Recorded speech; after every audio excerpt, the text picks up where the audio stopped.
Hey everyone, thanks for tuning in. Getting around to the video on the much requested Wingman EDC Yurei. This is a collaboration with custom knife maker David Santiago. And like the previous Wingman model, it does incorporate the kickstop mechanism, comes in with some premium materials, has a unique custom pivot associated with the model, but we'll kind of get into all of that. Let me go ahead and open up one of them. Give you guys a look at this knife open. So I'll show you first what it ships with. Actually, let's talk about David Santiago first. So David Santiago has been making knives since 2012. He originally started with balisongs, and then in 2016 he produced his first folding knives, which this model is essentially based off of. I believe that's also called the Yurei. And I think he debuted some of his custom knives maybe it was the USN show 2016. Pretty sure I was there. The interesting thing about David was his ability to transition into folding knives from the balisong world. I'm guessing he was prompted by quite a few collectors, because guys who don't collect balisongs at all were all over his first folding knives. So there was a lot of fanfare when he first came out with his folders, which, you know, I'm not sure that perhaps other balisong makers would also receive, but who knows, that's a whole nother world as far as balisongs go. Anyhow, you're going to see some characteristic things like his kind of modified Tonto blade here, which is based off the Bob Lum style, and then again we do have the kickstop mechanism. So alright, now let me show you guys real quick what it ships with. This is important. Here's the box for the stone-washed one. But the reason this is important is because it comes with, well, I don't know. This may not be as important, but here's a, I don't know, warranty, talks about the knife sort of thing. But the important thing can be found right in here. So there is a, not a, I mean, sure, it's a certificate of authenticity. It is a dog tag, and it has been lasered in with the serial number and, you know, the specs and so forth. There's some of them, the materials anyway, but this is the important part, which I'm going to dig out right here. So this is the pivot tool, which is actually a pretty neat little thing. It's shaped obviously kind of like a bomb, and the you know, the pivot tool goes into the pivot, and these little wings on the side actually make it so you can turn the tool. It fits in there very, very nicely. It's machined perfectly. You guys can see kind of the retention on there. Again, if it wasn't machined well, then if it was loose, that would not be staying in. So pretty cool mechanism, really unique. Obviously, it does come with each and every knife, which is important in case you do need to take it down to service it. The rest of the hardware throughout is Torx. So yeah, kind of impressed with that. That's pretty cool. All right, let me wiggle that thing free. Let's get all of this out of the way, and then hopefully not lose anything behind me. And let's get into some of the specs here on this knife. We've got the usual suspects. We have the Kershaw dividend, which it's pretty close in line with here. We have the Para 2, which is significantly bigger. Alright, specs on this guy: blade length of 3.125 inches. Overall, it's got a cutting edge length of about 3 inches. Handle length is 4 inches, so overall 7 1/4, or 7.125 to be exact. My mistake. It does weigh in at 3.3 ounces on my scale. Obviously, both models weigh the same. Now, the blade stock on this thing is coming in at 160 thousandths, which I believe is right in line with the Para, or maybe the Para was 145 thousandths. Either way, it's thinner blade stock, which is great, especially for a small knife like this. Now, I did take my calipers to the thickness behind the edge here before recording, and on the hollow grind here, on the primary grind, I guess we can call it, came in at 25 thousandths. So 0.025, and then, actually that would be incorrect. Yeah, 0.025, and then the flat tip here, which is again a flat grind, came in at 0.029. Let me double check that. Make sure that I'm telling you guys the right thing here. because that does seem to be one of the more pressing questions.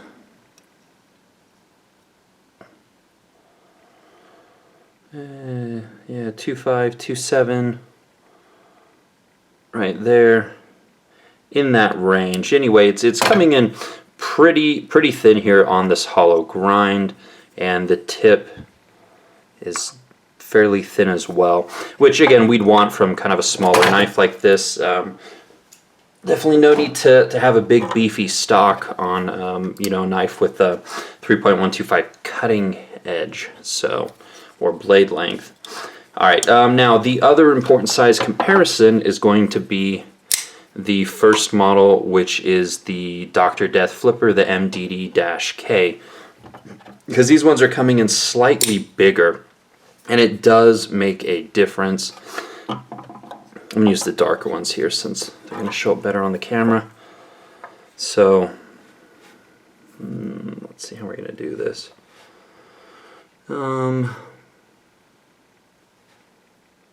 Yeah. So the interesting thing is kind of in terms of an overall length, the two seem fairly close, but in hand, let's see if I can do this. The Mayo is just a little bit bigger, but in hand, kind of this long sloping back edge here really kind of takes away a lot of the perceived length in hand on the knife, if that makes sense. So the Mayo Dr. Death Flipper here fits perfectly well in my hand. I have complete control over this thing, really no issues manipulating it frequently. This one, just kind of with the little smaller size, it feels smaller in my hand, and I kind of have to find a good grip on it. Obviously it opens beautifully with the kickstop, but it just takes a little bit more conscious effort because of the size and the way that it's shaped in my hand. So anyways, right off the bat, that's kind of a difference if you are, you know, looking at, hey, do I want the first model? Am I looking at the Yurei? Those with larger hands probably want to opt to this one, but they do already have a third model announced, which was a collaboration with, oh, I don't remember his name, Iglesias, something like that. Anyways, you guys can see it on their Instagram, which I'll link below. But let's take a look at this blade here. Again, produced by Riot over in China. As you guys can see, some really nice grinds here, super clean. If it's anything like the other collaborations they've done, this type of grind cannot be completely done on machines. There are definitely some hand elements to this knife or this type of blade grind where you're doing a compound tanto, otherwise known as a lum style tanto. So yeah, we do have the Wingman EDC logo here. One of the cool things is that it does show up in one of the cutouts in the handle. Kind of fun. I don't think it was necessarily intentional, but it's kind of a neat little thing. Santiago, I believe, if I'm not mistaken, that is the that's the kickstop logo there. So overall, they kept the logos fairly minimal. In hand, again, I wear a XL glove. You can rest it on the dip in the blade, no problem. And I found myself basically using the tip a lot for this smaller one, cutting into boxes and packages and letters and other things at the office. So yeah, that's where it's at. Now you guys know the kickstop mechanism. If I did do a takedown video on one of these that I'll put another link to at the end of this video if you want to see kind of how the kickstop mechanism works. It's really cool. It has a great action, and the fact that the flipper tab disappears in the open position is really neat. So there we can see the mechanism. Again, just refer to the other video if you want more details. But it's a cool mechanism, and it's really neat that Lee Williams, the designer of that mechanism, was willing to license it to these production knives. Now, another, I guess, aspect we have to talk about is price. Prices range from $425 for like this one, which is the base model, all the way up to $530. The ones that are in the $500 range have hand finish or hand satin blades, so certainly more handwork into them. You'll have to decide if that's something that you want. Alright, we'll move this one out of the way. We'll stick with the dark one here for a minute. I already showed you guys kind of the cool pivot there and how the tool fits in. You have some holes in the blade here. You've got a lanyard loop at the back. Let's take a look at how the pieces mate together. Very, very close, very seamless. There is kind of a slight cutout here on the back where the flipper tab is, and excuse the pocket lint. I have carried these, although you can't tell. Pocket clip works wonderfully in jeans, and I've carried these in slacks quite a bit. Pocket clip is a little bit tight for slacks, doesn't really want to go in and out as easily, but I mean, they weren't designed to be carried in slacks. Stainless steel lock insert, which also has an over travel stop, so do have some contouring, actually quite a bit of contouring. It's kind of interesting. There's like 3 little separate contours inside the handle here, which oddly enough I hadn't noticed before. It's on both. Well, I mean, at least the one at the top here makes it easy to disengage, so again, that's really good. Lockup, it's kind of hard to tell where the stainless lock insert is at, but I'd say it's probably locking up around 25%.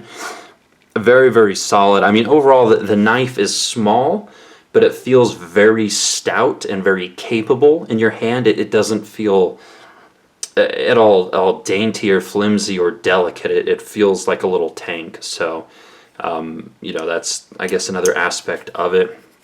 Centering is perfect, and just the action is really, really nice. Now, these aren't going to be like drop shut, you know, type of actions. The blade is just really small, so larger blades typically have an easier time doing the whole drop shut thing, but it is wanting to stay open. It is very smooth, and you can shake it closed. But again, with the kickstop mechanism, at least with these smaller ones here, you know, it's all about the opening and the kind of that thwack. And the opening, it feels almost identical between the two. Again, I just have a little bit easier time manipulating this slightly larger one. So, anyways, but I mean, it's a very cool model. This is the first, if I haven't mentioned, this is the first production collaboration that David Santiago has ever done. So he really started off on a high note. It's really going to be difficult to do better than this as far as a production collaboration goes. He's never done any production collaborations with, or any collaborations with Lee Williams, so this is the first time his design has ever had a kickstop incorporated. And I think that's pretty much it. Let's take a look here. There's the heel of the blade. Not a sharpening notch per se, but it does end before the handle here, so yeah. Anyways, you can go down to the Wingman EDC website if you want more information. There are quite a few more dealers carrying these now. It's not just the Wingman website and Recon One. I think Knife Center, eKnives, a few other places I saw these in stock. So now, as far as the Mayo Dr. Death flipper, these 2 specific models have been discontinued, but they will have basically other variations. So, you know, perhaps different handle patterns or different blade finishes, or there'll be something slightly different. But these 2 specific ones, you know, with belt satin and the whole pattern on a, what is this, a bead blast handle, this specific one has been discontinued. So anyways, the model will continue. It'll just look slightly different. So, all right, we'll go ahead and end it there. You can follow me on Instagram for daily content, comments, questions. Let me know. I'm try to do my best to answer those. If you have one of these already, you know, be sure to put your thoughts in the comment section below. Let other people know what you think as buyers and someone who's had it in hand. So, all right, we'll leave it there. Thanks again. See you guys.